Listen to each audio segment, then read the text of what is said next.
morning, Isabella. Good morning. Lovely sunshine outside. The birds are tweeping, twerping, tweeting, I guess. At least it's working. Yes. This is a welcome to everybody to our mini video series called What the Blog.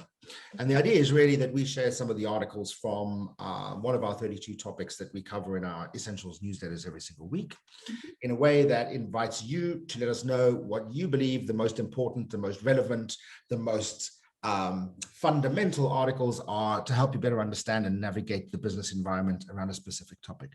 Today, we're going to talk about emerging tech, which of course is a really big and broad topic, and we cover it from a number of angles, whether it's 5G, whether it's what CIOs need to know, whether it is space tech for that matter, because there's quite a lot happening in the space, the renewed space race. And so we're going to deep dive into two articles, and you're going to let us know which one of those you'd like us to further blog about. Exactly. Tell us about what we got.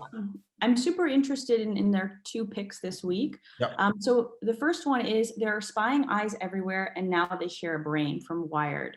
So, we got security cameras, license plate readers, smartphone trackers. We're being watched 24/7.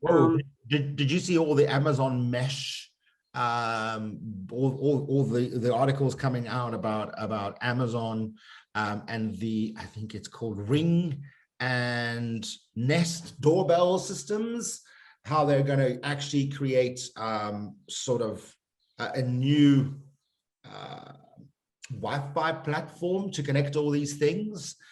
So in the US, I believe mostly there are, a lot of people have these Amazon doorbells. And apparently all of those are now going to be centralized, and they will be put onto sort of a shared Wi-Fi network, or they will create a shared Wi-Fi network.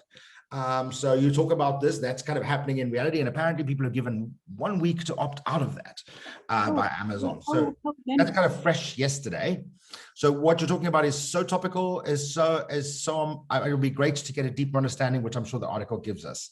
Yes, I mean, it's just basically, if all of this information is centralized, what if it goes into the wrong hands? Yep. What if the government uses— Which we know happens, right? I mean, with the current state of hacking and ransomware and cybersecurity breaches, when people say, "Oh, your data is absolutely safe," I take it with a pinch of salt today, because I think, of course. Yeah. Anyway, what's the second article?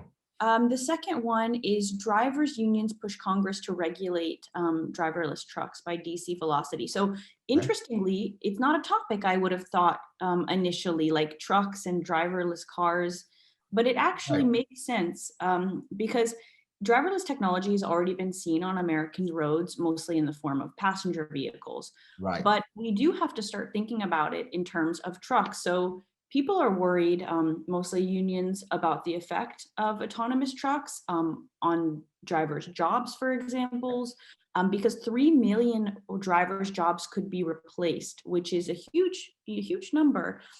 That's a lot of people, and one would have to think if they are replaced. And I think that potentially there's an overstatement of people, these jobs being replaced. I think that it will take some time. But I do think that there is a skill set that's going to have to be implemented and shared with these drivers to put them into the workplace. So I understand their concern. I think it's a great angle. It's a great human angle on a technology piece. So let us know what you think. Two great articles Isabel has found for us. Thank you very much, and we'll catch you next week.